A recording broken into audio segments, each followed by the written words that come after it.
ಶಿವಾಯನಪುರ ಇವತ್ತು ನಿಮ್ಮ ಮನೆಗೆ ಬಂದ ಸಾಕ್ಷಾತ್ ಸದ್ಗುರು ಸಿದ್ಧಾರೂಢರ ಪಾದಕ್ಕೆ ಅಲ್ಲರಿ ಸಿದ್ದಾಳಪ್ಪನವ್ರಿ. ಅಂದ್ರೆ ನಿಮ್ಮ ಮನೆಯೊಳಗೆ ಯಾವ ರೀತಿ ಈ ಪಾದುಕೆಗಳು ಬಂದ್ರಿ? ನಮ್ಮ ತಂದೆಯವ್ರ ತಾಯಿ ಅವರು ಹಿಂದೆ ಪ್ಲೇಗ್ ರೋಗ ಅಂತ ಐತ್ರಿ. ಬೀದರ್ ಜಿಲ್ಲೆ ಭೀಮಾ ನದಿ ನಮ್ಮ ತಂದೆಯವ್ರದ್ದು.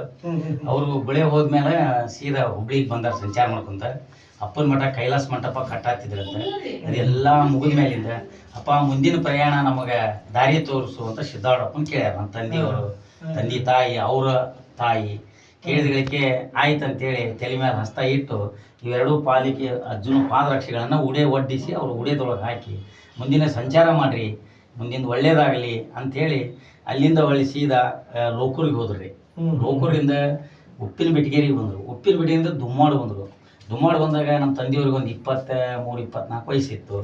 ಇಲ್ಲಿ ಒಬ್ಬರ ಮನೆಯೊಳಗೆ ಜೀತಾ ದುಡಿದು ಅವ್ರಿಗೆ ಮನೆ ಇಲ್ಲ, ಹೊಲ ಇಲ್ಲ, ಜಾಗ ಇಲ್ಲ ಇರಲಿಕ್ಕೆ. ಸುಮಾರು 30-40 ವರ್ಷ ದುಡಿದ್ರು.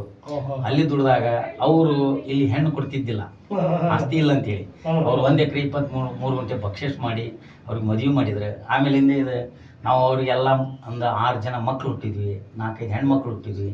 ಅದೆಲ್ಲ ಮಾಡ್ಕೊಂತ ಇಷ್ಟೆಲ್ಲ ಸಿದ್ದಾಳಪ್ಪನಿಂದ ದೊಡ್ಡ ಸಂಪತ್ತಾಗೈತ್ರಿ.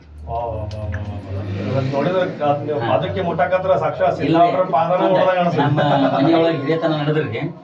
ನಾನು ನೀವು ಪಾದರಕ್ಷೆ ಕೊಡ್ರಿ, ಎಲ್ಲಾ ಕಳ್ಕೊಡ್ರಿ, ನಮ್ಮ ಮೈ ಮೇಲೆ ಹೆಣ್ಣು ಮಕ್ಕಳು ಅರ್ಬಿ ಕಳ್ಕೊಂಡ ಅವೆರಡು ಪಾದಕ್ಕೆ ಕೊಡ್ರಿ, ನಾವು ಸಂಚಾರ ಮಾಡ್ತೀವಿ ಅಂತ ನಾನು ಹಿರಿಯರೊಳಗೆ ಹೇಳಿದೆ.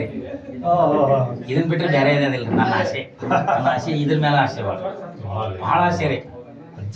ಎಷ್ಟೋ ಕೋಟಿ ಗಟ್ಲೆ ಕಿಮ್ಮತ್ ಕಟ್ಟಿದ್ರು ಆಗಲ್ಲ ಅಂತ ಆಸೆ. ಅದನ್ನ ನನಗೆ ದೊರಕೈತ್ರಿ. ಅದರ ಸಲುವಾಗಿ ಅಜ್ಜನ ರಾಮನವಮಿ ತೊಟ್ಲಾಗ ಹಾಕ್ತೇನೆ ರೀ ನಾಳೆ 6ನೇ ತಾರೀಕಿಗೆ. ಆಮೇಲೆ ಪ್ರಸಾದ ಶಿವರಾತ್ರಿಗೆ ಪುಂಡಿಪಲ್ಲಿ ರೊಟ್ಟಿ ಓದಿಸ್ತೇನೆ ರೀ. ಆಮೇಲಿಂದ 1 ತಿಂಗಳ ನಿರಂತರ ಬೆಳಗಿನ 4ರಿಂದ 8ರಿಂದ 9 ಮಟ್ಟ ಒಂದು 40 ಹುಡುಗರು ಕಟ್ಕೊಂಡು ಭಜನೆ ಮಾಡ್ತೇನೆ. ನಂಗೆ ಓದಾಕ್ ಬರೆಯಕ್ಕೆ ಬರ್ದಲ್ರಿ, ಅಪ್ಪನ ಓದಿಸ್ತಾನೆ ಬರೀತಾರೆ. ಓಂ ನಮಃ ಶಿವ ಅಷ್ಟ ಮಾತ್ರ, ಹೆಚ್ಚಿಂದ ಏನಿಲ್ರಿ. ನನಗೆ ಬರತಕ್ಕದ್ದು ಇಂಥ ಮಾತ್ರ ಅಷ್ಟ, ಅಂದ್ಬಿಟ್ರೆ ಬೇರೆ ಯಾವುದೂ ಇಲ್ಲ. ಪುಣ್ಯವಂತರ ಸರ್, ಪುಣ್ಯವಂತರ. ಎಷ್ಟ ಅಜ್ಜ ಸಿದ್ದಾರೂಢರ ಅಪ್ಪ ಅಂದ್ರೆ ಎದ್ರಾಗ ಗ್ಲಾಸ್ನ್ಯಾಗ ಹಾಕಿ ಅದನ್ನ ಮಾಡಿ ಮುಚ್ಚಿಡಂಗಿಲ್ರಿ. ಹಬ್ಬ ಅಡ್ಡಾಡ್ತಿರ್ತಾನ, ಬರ್ತಿರ್ತಾನ, ಹೊಕ್ಕಿರ್ತಾನ. ಎಷ್ಟೋ ಸಲ ಕನಸ್ನ್ಯಾಗ ಬಂದು ಹೇಳಿದ್ಯಾನ. ಎಲ್ಲ ಮಾತಾಡ್ಯಾನ್ರಿ ಭಾಳ. ಗುರಪ್ಪ ಸಿದ್ದಾಳಪ್ಪ ಮಾತಾಡ್ಯಾರ್ರಿ. ಇದೇ ಭರವಸೆ ಐತ್ರಿ ನನಗೆ. ಅವ್ನ್ ಬಿಟ್ರಿ ಯಾರು ಇಲ್ರಿ. ಅವರ ಸರ್ವಸಮ್ಮತ ನನಗೆ, ಅವರೇ ಸರ್ವಸಮ್ಮತ.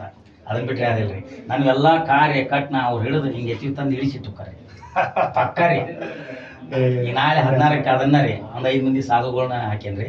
ಯಾರ್ಯಾರು ಬರ್ತಾರೆ ಎಲ್ಲರಿಗೂ ಹೇಳೇನ್ರಿ. ಲಗ್ನಕ್ಕೆ ತಾವು ಆಗಮಿಸ್ಬೇಕ. ನಾವು ಲಗ್ನ ಪತ್ರ ಕೊಟ್ಟಿಲ್ಲ ಅಂದ್ರೂ ನೀವೆಲ್ಲ ಅಷ್ಟು ಗ್ರೂಪ್ನವ್ರು ಬಂದು ಹೋಗ್ರಿ. ಶ್ರೀಕಾಂತ್ಗೆ ಫೋನ್ ಹೇಳ್ತೇನ್ರಿ. ಅವ್ನು ಹೇಳೇನಿ ಮೊನ್ನೆ. ಅಲ್ಲೇ ಮಠದಿಂದ ಮಾಡೇನ್ರಿ. ಇಲ್ಲೆಲ್ಲ ಅಕ್ಕಿ ಕಾಳು ಹೋಗ್ಕೊಂಡ್ರಿ, ಪಬ್ಲಿಕ್ ಎಲ್ಲಿ ಹೋಗ್ರಿ. ಭಾಳ ಚಲೋ ಸರ್, ಭಾಳ ಚಲೋ. ಪುಣ್ಯವಂತ ಸರ್. ಇಂಥ ಅಜ್ಜನ ಪಾದಕ್ಕೆ ನಿಮ್ಮ ಮನೆಗೆ ಇರುವಂತ ನೀವು ಧನ್ಯರ. ಅದು ದರ್ಶನ ಮಾಡಿ ನಾವು ಧನ್ಯರ. ಏನೋ ಯಾರಿಗಿರಿ ಒಟ್ಟ ಬಂದವ್ರಿ ಯಾರಿಗಿಲ್ಲ ಅನ್ನಂಗಲ್ರಿ. ಕರೆದು ಹೇಳಿ ಭಾಳ ದೂರದ ಬಂದಾರಿ. ಗುಲ್ಬರ್ಗ, ಬೆಂಗಳೂರು, ಗೋಕಾಕ, ಮಹಾರಾಷ್ಟ್ರ, ಬಿಜಾಪುರ, ಬಾಗಲಕೋಟೆ ಭಾಳ ಜನ ಬಂದು ಹೋಗ್ತಾರ್ರಿ. ನಾವು ಯಾರಿಗೂ ಇಲ್ಲಿ ಮಾಡೋಲ್ಲ. ದರ್ಶನ ಮಾಡಿಸ್ಕೊಂಡು ನಮ್ಮ ಮನ್ಯಾಗ ಇದ್ದಿದ್ದು ಪ್ರಸಾದ ಕೊಡ್ತೀವಿ.